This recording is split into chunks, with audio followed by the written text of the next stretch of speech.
It's been a long time that I've driven along Dallas Road towards the cruise ship terminal to see a cruise ship. Yes, there it is, a cruise ship.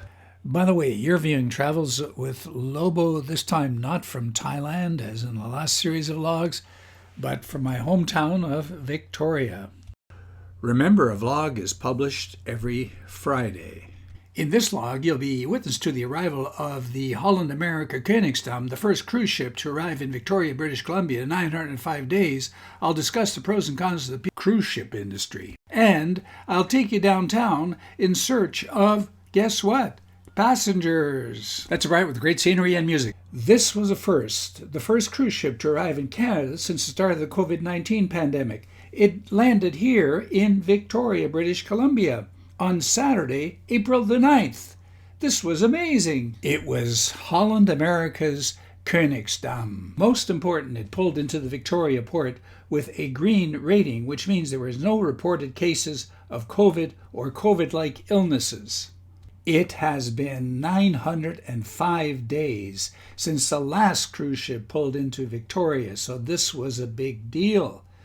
It's anticipated there is going to be 364 cruise ships that are going to visit Victoria and 780,000 passengers. So I repeat, a big deal. All that, of course, emphasizes that Victoria is Canada's largest cruise ship port, located a 10-minute walk from home. And just for a moment, let's appreciate this magnificent ship that arrived here in Victoria from Holland America Line. Hello folks, welcome to Victoria. Would you like a map? Oh, sure, thank you. You're welcome. Hi there. Welcome to Victoria. Have a great day. Hello. Hi, thank you. Welcome to Victoria.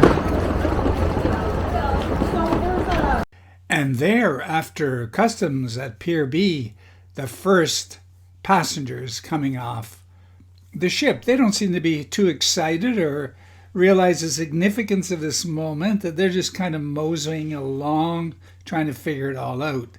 And it's rather low-key. There are reporters from the national CTV here, for example. CTV, our second network here in Canada. And here they are off towards buses that take them to the activity of the day.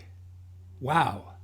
And look now, it seems to be a deluge of passengers coming off. Maybe not. Of course, there's the information center, but I think most passengers have already got the information on board and have already been organized for the day and ready to go. For those who are still looking, there are the bicycle taxis who haven't had much business during COVID at all, but are eager to get started. And over here are the buses ready to transport masses of people to downtown, which is only about an 8-minute bus ride from here. The problem is the ship was only half full with 1,200 passengers, and many of them did not go to downtown. They went to Butchart Gardens and other places around Victoria. So maybe it wasn't the success it was intended to be. We live in an age where there's a lot of opposition to almost everything, and the cruise ship industry is no exception. The argument goes that it pumps a lot of money into the local economy, but an article just published recently says otherwise. In a report from CTV News, an environmental group says that cruise ships bring far less economic benefit to Victoria than non-cruise tourism. According to the report, the cruise ship industry contributes $1.37 million in 2019 compared to $2.9 billion for non-cruise ship tourism.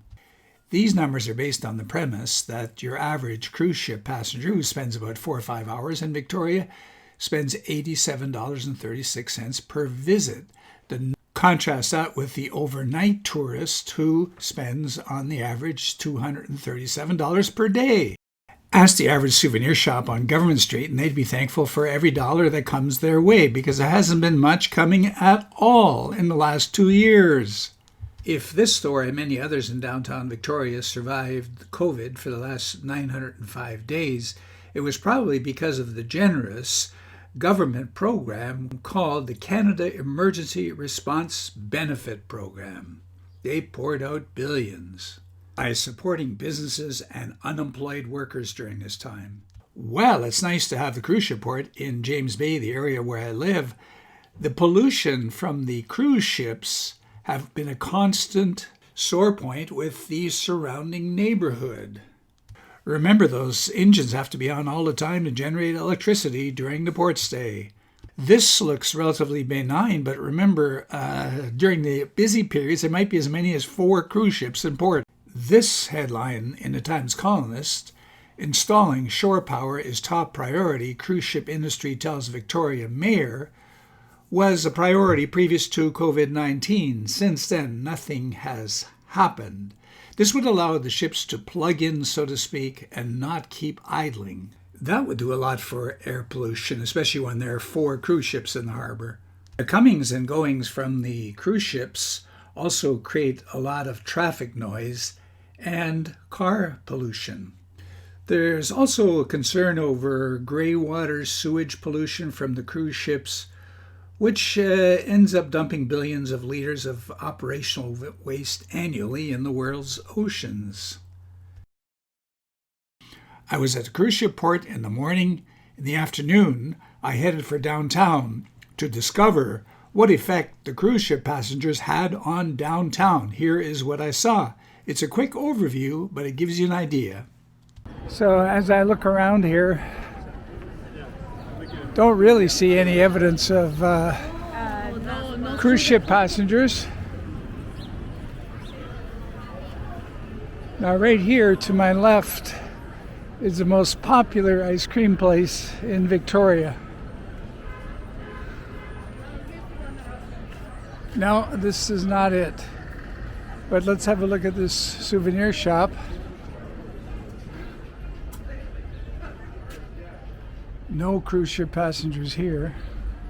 Popular ice cream shop by far in Victoria. It's called Chocolat Favori. It's from Montreal.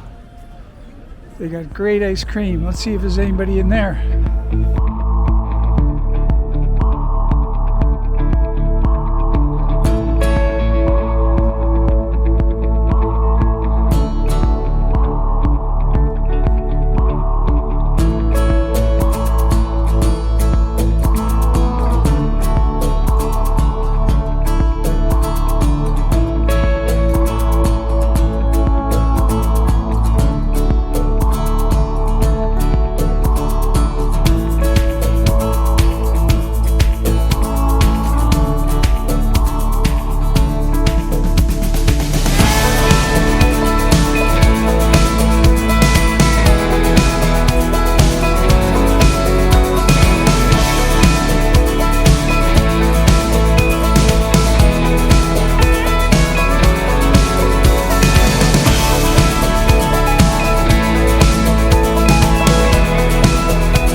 And here again, the bus that transports the passengers from here down to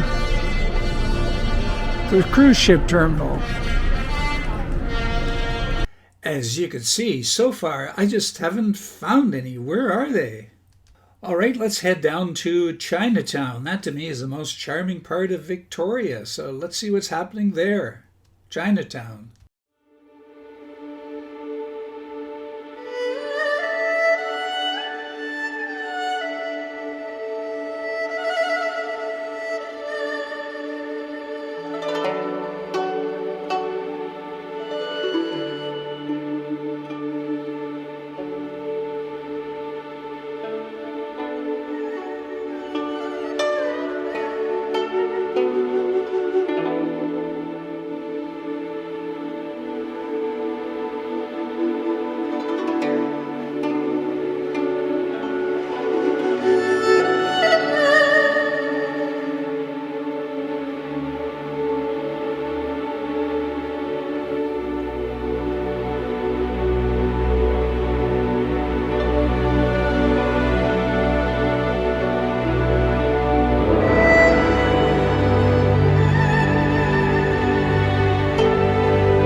And there you have it. I spent the afternoon looking for cruise ship passengers, and basically, I didn't find any. Of course, that's going to change drastically once the season picks up. There are 4 ships in the harbor, and almost every day there'll be a boat here. So there's a lot to look forward to. But today was a disappointment. Join me again next Friday for another interesting look at Victoria.